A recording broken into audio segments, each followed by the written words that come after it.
अगर ऐसा हो, सिर्फ कुछ दिनों की बात है और ये उम्मीद ज़रूर रखनी चाहिए। लेकिन मैं इसके पहले कि प्रोफेसर जोया बोलें और शायद वो इस पर सोच सकें, प्रोफेसर निवेदिता मेनन ने जो कहा उसमें सिर्फ एक बात जोड़ना चाहता हूँ कि यह शायद आज राष्ट्रीय स्वयंसेवक संघ की अक्षमता नहीं है कि वह अब हिंसा को आयोजित नहीं कर सकती है, बल्कि कुछ नई सच्चाइयों का प्रवेश है। वह है सोशल मीडिया का प्रवेश, जिसके चलते हिंसा को टेक्नोलॉजी के साथ जोड़कर एक पूरी दूसरी शक्ल दी जा सकती है। 2002 में राष्ट्रीय स्वयंसेवक संघ ने यह महसूस किया कि इस किस्म की हिंसा बहुत ज़्यादा कीमत लेती है। आखिर नरेंद्र मोदी को इतने सालों तक वीज़ा नहीं मिला और इतने दिनों की बदनामी है जिसको अब तक धोना पड़ रहा है। अगर इसकी जगह एक दूसरी टेक्नोलॉजी हिंसा की विकसित की जा सके, जिसमें सारे लोग बिना हाथ में खून लगाए शामिल हो सकें, तो उसके नतीजे कुछ ज़्यादा भयावह होंगे, जिसको मैं कहता हूँ कि ये एक तरह का डेली जेनोसाइड है। यानी कत्ल एक ही होगा, लेकिन उसका टोन जेनोसाइडल टोन होगा। और आप हिंदुस्तान भर की आबादी किसी एक जगह अगर कत्ल हो रहा है तो उस कत्ल में अपने आप ही शामिल हो जाएगी। वे लोग भी जिनकी तरफ से कत्ल किया गया और वे जिनके समुदाय के किसी एक का कत्ल किया गया, दोनों ही। तो यह एक ऐसा हिंसा की इस टेक्नोलॉजी के बदलने के इस पक्ष पर भी हम लोगों को विचार करना चाहिए, जो पॉल ब्रॉस के अध्ययन के बाद की अवस्था है, और इसका अध्ययन भी अभी ठीक से किया जाना बाकी है। प्रोफेसर जोया हसन। बहुत बहुत शुक्रिया। I think it's a great pleasure to participate in the panel discussion on this important book. I think Ashutosh's book. Okay, I was coming to the praise point, so good to change the mic. Okay, I think Ashutosh's book, Hindu Rashtra. This book, Hindu Rashtra, is an unputdownable political thriller.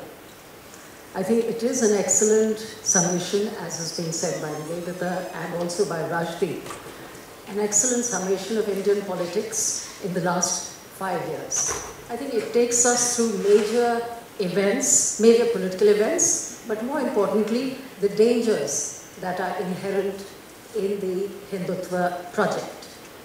For me, what was very significant was that Ashutosh doesn't pull his punches.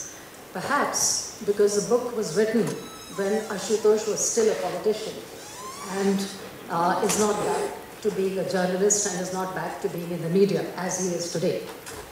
I think this book breaks new ground in bringing to light the discontinuities between an extreme right-wing regime dominated by the RSS and all previous political regimes, including the Vajpayee regime, and he does so by clearly highlighting the political rupture and paradigmatic shift in the nature of state and society under this government. Thus, what I thought was extremely significant was that he makes no attempt to equate this regime with previous regimes, because this equation, as I think he suggests, is quite disingenuous, because it minimizes the gravity of the present and actually gives legitimacy to the Hindu right. I think the uniqueness of this regime is not that it is a right-wing regime or that it represents extreme right-wing politics. I think the uniqueness of the present regime, or the defining feature, one might say, of the present regime is the unique relationship between the BJP and the RSS, a relationship that you would not find anywhere else where you have right-wing regimes. I think it's the BJP-RSS relationship which is the defining feature of this regime. Now, I think this book is important because it maps the application and working of the Gujarat RSS model to the country.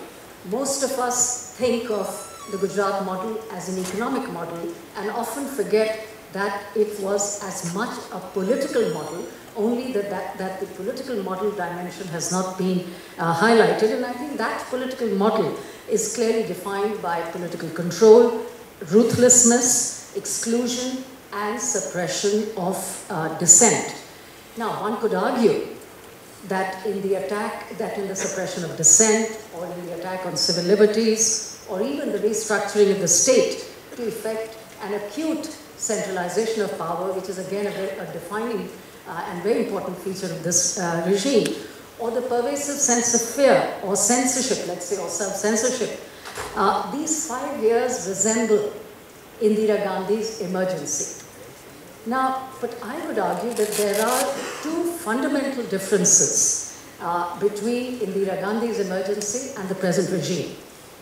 And these are, number one, that there were no lynch mobs, there were no street thugs terrorizing people and giving them lessons on nationalism during the emergency. Second, I think, Indira Gandhi, and this is very important, that Indira Gandhi's repression did not have any specific ethnic, communal, or caste target. It was repression, pure and simple, directed at her opponents and that of her son, Sanjay Gandhi. Now, that said, I want to draw attention to 4 aspects highlighted by Ashutosh, and I shall do so very telegraphically. One, of course, something that we have been discussing for the past 2 to 3 years in particular, and that is, of course, that the present regime invokes the ideology of nationalism. And what is important, and a point that Ashutosh highlights, is the way, perhaps, yes, he does highlight it, and that is that the notion of nationalism is treated as synonymous with Hindutva, and how they dismiss any criticism of the government as anti-national, as something that is dishonorable, and is purveyed by the opposition, or as Nivedita rightly pointed out, they're often described as urban Nakshals or the Tukre gang. I think what is very significant and what clearly emerges from this book as well in this discussion is, and again a point that Nivedita mentioned, and that is the complete shift and redefinition of nationalism as Hindu nationalism. Now, their success lies in the conflation of Hindu nationalism with nationalism to a point that today, as we speak, we don't even refer to religious nationalism or Hindu nationalism, if you don't like the term Hindu nationalism, as many on the left disagree with calling it Hindu nationalism, let's call it religious nationalism. But we're not even using the term religious nationalism anymore, we just refer to it as nationalism. And I think that is their biggest success, is the conflation of religious nationalism with nationalism. 2, and unfortunately the media man has left, or the newsman as he titled his book, has left. And that is, I think that a very important issue today is the government's capture of the media. In my reading of the present, I deem this to be perhaps one of the biggest shifts. That is to say, the media, barring a few honorable exceptions, is totally in the government camp. Some might say the Hindu. One wonders about the need to float Namo TV when most TV channels have been promoting the great leader. And indeed, the BJP's task of promoting the great leader and undercutting the opposition, and I emphasize that, undercutting the opposition and discrediting the opposition is clearly facilitated by the media's complicity in this. I think, and I suppose, let me say it, although I hesitate to say it, which is that I think the Indian media was obsessive in its criticism of the UPA government, and I say that because I am a student of the Congress and of the United Progressive Alliance. I've done a book, and I'm currently writing a book on the post-2009 period. And when I look back, it is very clear that the Indian media, as I said, was obsessive in its criticism of the UPA government, especially the last 2 years of UPA 2. But it's now clear that it was a sustained campaign by the BJP under the auspices of the media to discredit that government and prop up the great leader as a fresh alternative.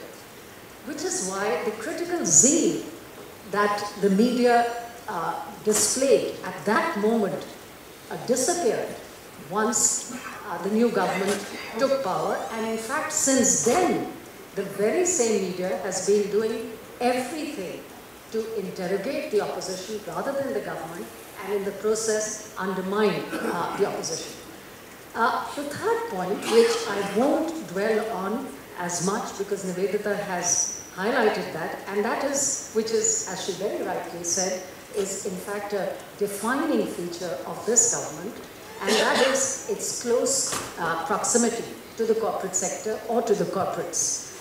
I believe no government in post-independence India has been as close to the corporates as this government. And at no point did we have a complete corporate control of the media as we have now, and as we know, one corporate house funding multiple television channels. Now, I think Ashutosh doesn't sufficiently discuss this aspect, which is to say the corporate dimension, and another aspect which he mentions but doesn't discuss as much, and I think deserves greater attention, and that is the attack on institutions, especially public universities, which I think it would be no exaggeration to say is unprecedented, and it is an unprecedented attack on reason and thinking, on reason and thought. Fourthly, and which is of course the key issue of the book, which Ashutosh highlights and which is actually the running theme, is the Hindutva's thrust against Muslims.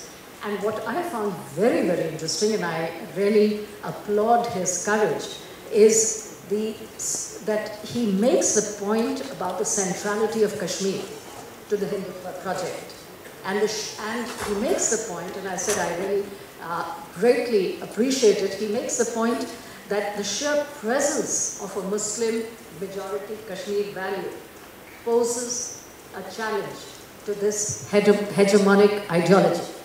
I think I would strongly recommend that all of us read the Kashmir chapter, because it is extremely important for understanding the whole politics of Hindutva and the RSS. Secondly, and relatedly on this point, I think Ashutosh very importantly argues that Hindutva without the anti-Muslim thrust is not Hindutva. Hence, the last 5 years have witnessed the promotion of a cult of hatred against minorities, especially Muslims.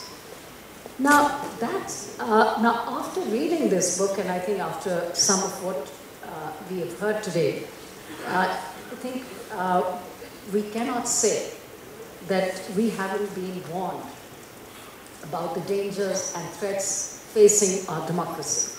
But I deeply disagree with the idea that this battle for democracy is a battle between Hindutva and Hindu India, which Ashutosh in his introductory remarks emphasized, and in a sense Rajdeep Sardesai by arguing, by sort of suggesting that the cultural ideological dimension needs much greater opposition, so to speak, than the political opposition that we have seen.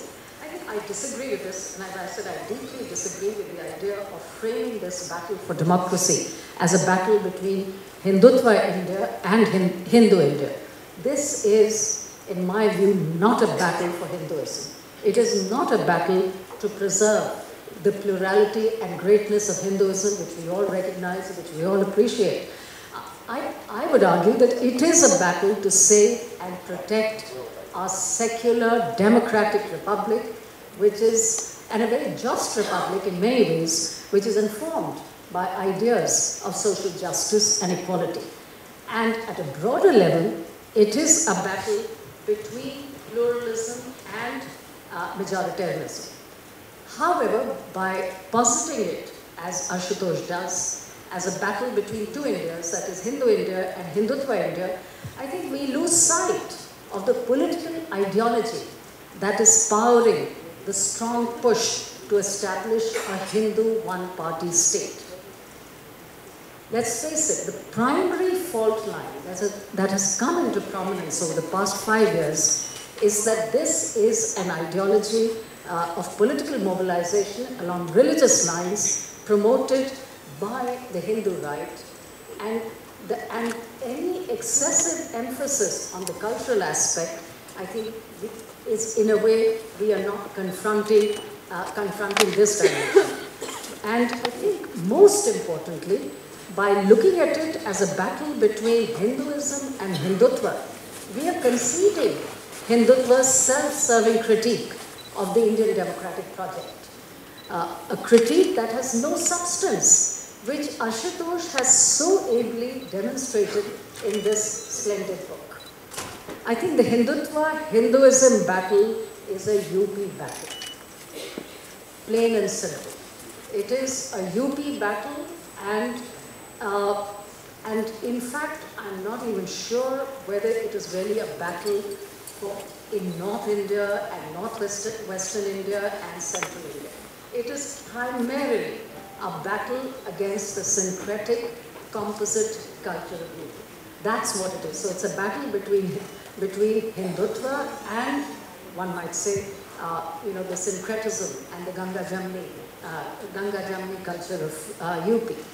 Now, moreover, by framing it as a battle between Hindutva and Hinduism, which, as I said, is a UP battle, it excludes the rest of the country. In fact, it excludes a large proportion of the Indian population.